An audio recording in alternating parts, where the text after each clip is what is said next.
Welcome back, everybody. Zed at Imperium Games. Well, we're heading off into our second box opening for our giveaways and lotteries over on Patreon. The result of the Ixalan was not fantastic. I think our highest value card was a land at around $6 and a foil at about the same price.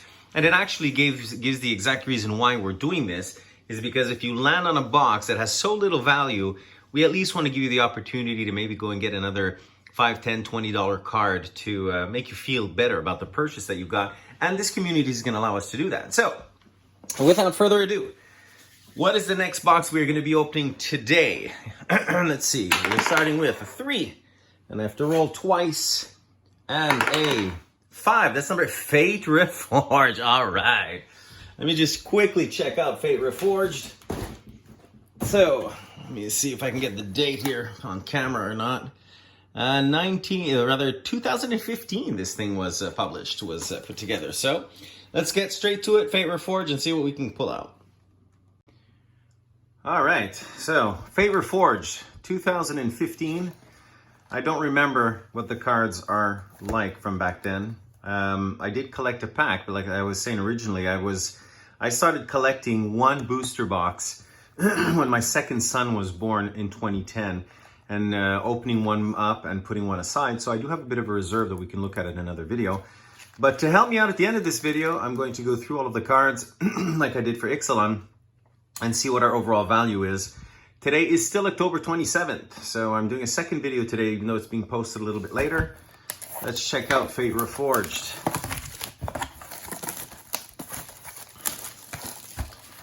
So it's been a while, and I'm looking forward to, again, we actually have this insert here. The best night of the week. I don't know if anybody out there has ever been to Friday Night Magic. For me, it always felt like something that was intimidating because I've always just been a casual player and never, throw it out on the floor, I never played in any tournaments. You know, maybe this is an opportunity, and it's something that at Imperium Games we would like to do is start to meet with people who are more familiar with the network and the circuit, and maybe see if we can't start playing with you guys out there. So, you know what? I think I'm going to do it this way this time. Ujute, Soul of Winter. Well, I'm not going to be able to comment on any of these cards, quite unfortunately, so maybe I can just get through them. So, as a reminder, what we're doing is we've been playing for many, many, many years. I started playing back in, you know what, this is not working at all, so we'll do it like we're so used to doing it. I started playing back in 1994. I missed the great, and I did it again. So this is really not working. Let's try this like this. I started playing back in I think I hit the camera, 1994, 95, somewhere around there. I was a salesman at a electronics store here before I decided to go into business for myself. And I sort of just got in at the tail end of the cool period, you know, which would have been right at the end of the first alpha beta. You know, we started playing about a year and a half after that. And, you know, I remember so well, we could walk in to places that were selling like LGS stores, really tiny LGS stores. We would walk into those stores and they would be selling alpha betas for, how do you say, Black Lotuses were going for about $400 back then, which, you know, that back then that would have made me around, I guess I would have been, how old? 20, I guess about 23. I couldn't afford, I was still just trying to pay my rent back then. Shamanic revelation. I was trying to pay my rent back then. I couldn't afford to put $400 on a card. But I remember looking at some of these guys, how do you say, binders, and they had like, you know, 30 and 40 Black Lotuses for $400 a piece. And this is already, they were already starting to understand what the value of that card is going to be. And it was only being sold for $400. Imagine being able to go back in time. But, you know what, let me just get through this and I'll show you something else. What we did do, what my friends and I did do, let me see what this is. Arcfiend of Depravity. What we did do, and I'm just going to open up a cupboard that's right in front of me, right here up against the wall. And this is more stuff that we'll be able to go through at another time, is we bought a lot of these cards, you know. We bought a lot of these cards. Oh, there you go, you see? Well, not so much this one, I suppose, and these are newer ones, but these are cards that we could buy back then, you know. I think this Savannah I probably bought for maybe $6, you know. Island of Whack Whack, maybe the same thing. All Hallows Eve, you know, we were paying these peanuts back then. And wouldn't it be wonderful to be able to go back in time sometimes? And we'll have a chance to go through my collection if anybody's interested in seeing what it looks like. I estimate, about 100,000 cards that I've been collecting. And there was a time there I was a bit of a nut. I sleeve every single one of my cards. Well, it's not just the time there, I still do that. So, other than the cards that I might have bought on eBay at one time, and I still do that every now and then. I like to go on and see if there's a card maybe that I don't have in my collection, but other than the cards that I get from other people's collections, every single card Rally the Ancestors, every single card I've ever owned, I've sleeved. So my entire, say, 100,000 minus 5% that I bought online, well, probably less than that, but my entire collection is in near mint condition. Shu Yun, the Silent Tempest. I'm really looking forward to seeing if these cards have any value. So yeah, so I figure I'm looking at it, and right under this table here, I've got, let me see, 1, 2, 3, 4, 5, 6 times 4, 24. I have about 25 of those boxes that contain around 3,000 to 4,000 cards. So yeah, give or take my probably around 80,000 cards in my collection, plus the booster boxes that I've never opened, and I think I have about 45 booster boxes that I've never opened that I was collecting. My intention is eventually just to give this all over to my son, Wincall, when they grow up and start getting interested in the game, if they do. Oops, there you go. We're starting on pile number 2 rather. So, I don't know if anybody watching has said already that I've passed some good cards. I said, you know, there's probably some in the commons as well. Ooh, here we go. Temporal Trespass Foil Mythic. Dare I look right away? No, I can't because I'm using my phone. So, Foil Mythic with Delve. Take an extra turn after this one. It is a 11 drop, so I don't know if it has any value, but I'm looking forward to scanning it. Okay, I'll just leave it there. I know, okay, I'll put it up over here in the mythic pile.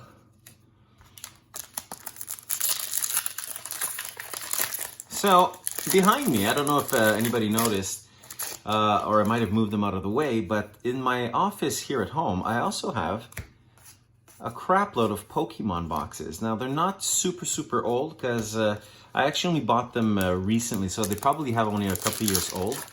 And I have a whole bunch of trainer boxes, because I'm interested in seeing if Pokemon is going to be a product that we'll be able to offer to our patrons. And to be able to do that efficiently, Sage Eye Avengers. Oh, there we go. Windswept Heath. Beautiful gold land. No idea. The whole thing also, they pay 1 life, so that's that a pain land? God, I'm embarrassed to say that I'm still not uncertain about what a pain land is versus a fetch land versus anything else. I mean, I understand the basics, but I still have to think about it. Crux of Fate.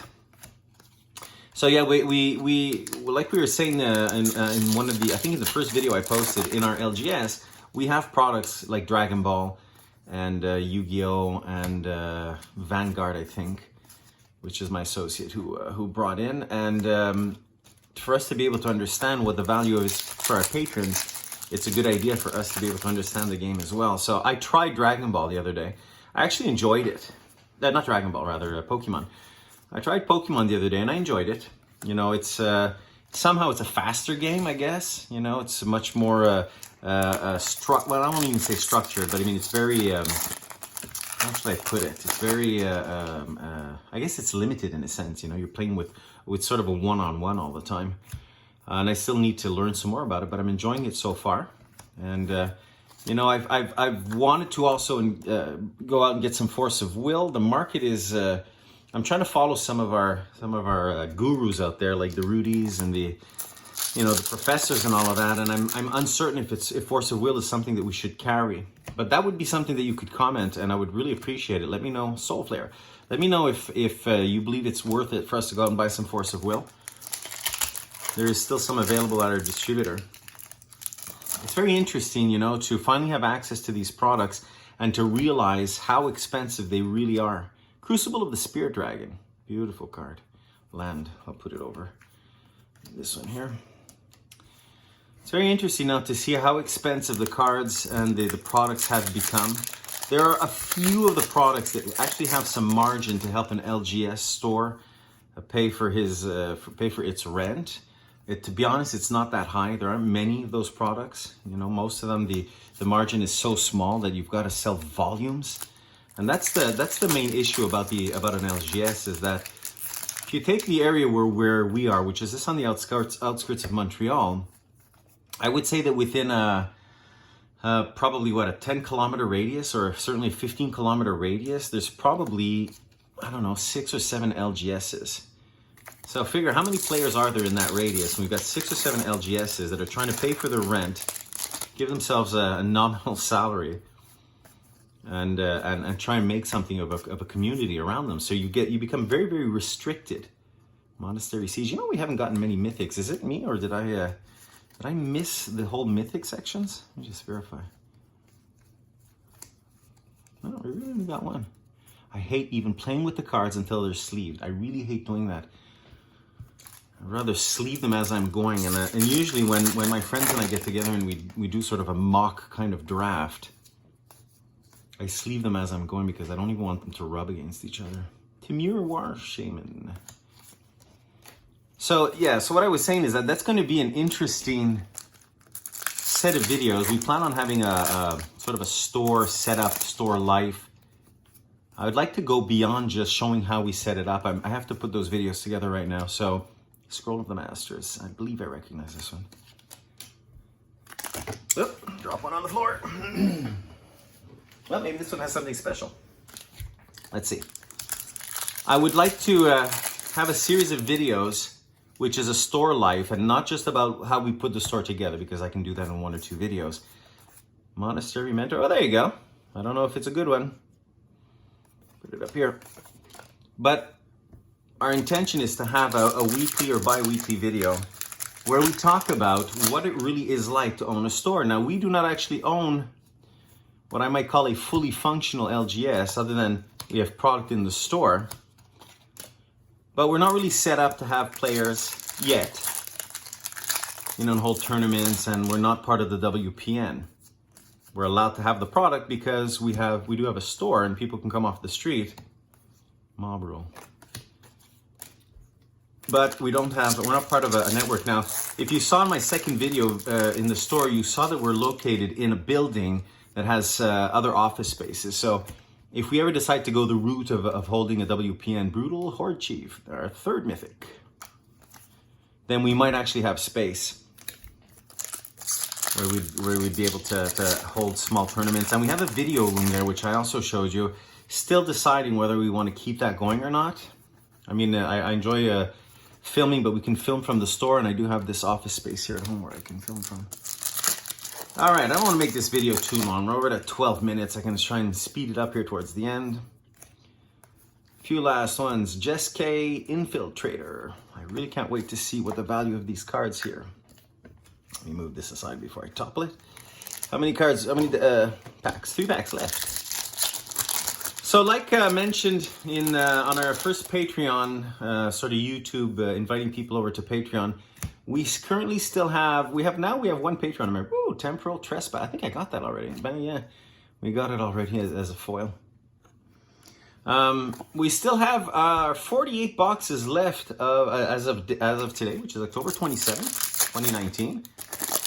We just posted our first video this morning, Sunday, October 27th. Our first video was finally posted on YouTube.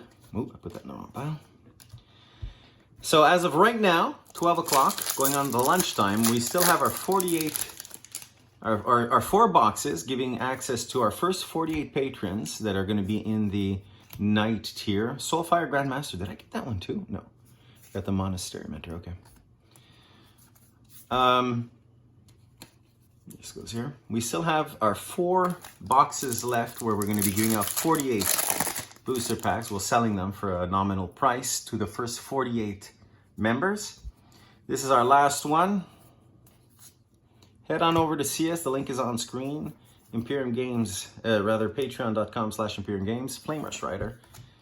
This is going to be a lot of fun. I keep making mistakes over here and I'm not realizing it. This goes over here. Thanks so much, guys. This is Zed at Imperium Games. Head on over, see us at Patreon. Subscribe to our YouTube channel. Let us know if there's anything you guys want to see or hear about. Next videos, there will be more of these box openings. I still have 9 boxes to go through to put together our boxes and prizes for giveaways and lotteries. We'll talk about, still have these over here, which I talked about in the previous video. Still have these Black Lotus proxies here. That I want to talk about that too, because there's an ironic feeling about holding a card in your hand that it can be sold for $10,000, $15,000, $20,000 when basically it's just a piece of cardboard like this one is, but this one has zip as a value. You know, and if I flip through these a little bit, oh no, these are actually good cards. If I flip through these ones, you know, we've got all of these proxies, and they're actually pretty good. You know, in the sleeve they are pretty. My God, I didn't realize I had received so many. I just dropped my set. Okay, that's it. Take care, guys. Have a fantastic day. Talk to me if you need anything. Reach out to us and get ready for the next videos on your way. Bye, guys. Have a great day. All right, guys. So I went through the cards. We did a little bit better than we did on the Ixalan. So we got 2 of the Pain lands from the Cons series. So Bloodstained Mire and Monastery Mentor are actually in the 20 to 30 zone. If they were foiled, they'd be closer to the 100.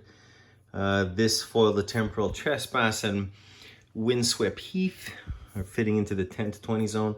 We have a couple of them, you know, in the 1 to 5. And of course, most of them are over at the, you know, under less than $1. Now remember, like I said in the previous video, these are US dollars, condition near mint. Dated to today's date, October 27th. I'm using the TCG app. So the actual value in Canadian dollars is probably somewhere double once you factor in shipping and handling. So we're going to figure that out while we're doing the giveaways, but it'll still make sense for everybody. So there you go. That was box number 2. We still have 9 boxes to go. I'll probably look into that in the coming week. I want to put together a video that's going to show how the wheel that we're going to be spinning for the prizes and the giveaways. And that's it. So thank you so much for joining us here. Have a fantastic day. We'll see you guys soon.